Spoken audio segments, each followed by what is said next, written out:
Hello everyone, and welcome to KitHomeLab. The goal for me was just to put together something that was similar to how you'd build cloud computing, which is, I picture it as a bunch of rack servers in a room somewhere far, far away. And what I wanted to do was put together that similar experience, but in the smallest package possible. So I bought a 4U rack, and which means a 4U is just the size of it. They use a height thing, and I'm learning along the way. So I'm sure a lot of people know more than me, and I'm really excited to hear their comments and opinions. So please let me know what I'm doing right. Please let me know what I'm doing wrong. But at the end of the day, we're going to try to build a home server together. I'm using an HP ProLiant server. So we're doing HP, which is just a rack server. It's a 1U server. So you can actually see that below if you want to check it out. And then we're just going to put all the parts together. So mostly these videos are just racking hardware.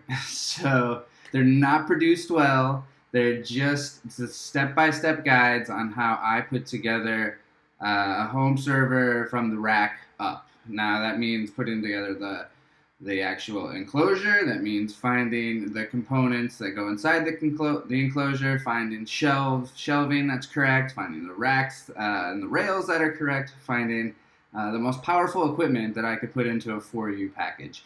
And so that's what we're here to do. And if you're excited, feel free to flip through it. Like I said, they're really slow videos, but maybe you'll learn little pieces of what you need to do along the way to assemble everything, and skip through the parts that you don't want to see. So, just don't watch them. Go to the parts that you need. So I look forward to, I look forward to you guys checking everything out, and I'm excited for you to see what I call Kit, which is just my collection of software that I put together for you guys to build the home cloud, or just basically a home network. And so using a rack server, which is it's big, so you got to have some space, and it's loud, and it's like it's like a monster truck. Like maybe it doesn't make sense for a lot of people driving around day to day, but yeah, we'll look at it together. All right, thanks a lot, and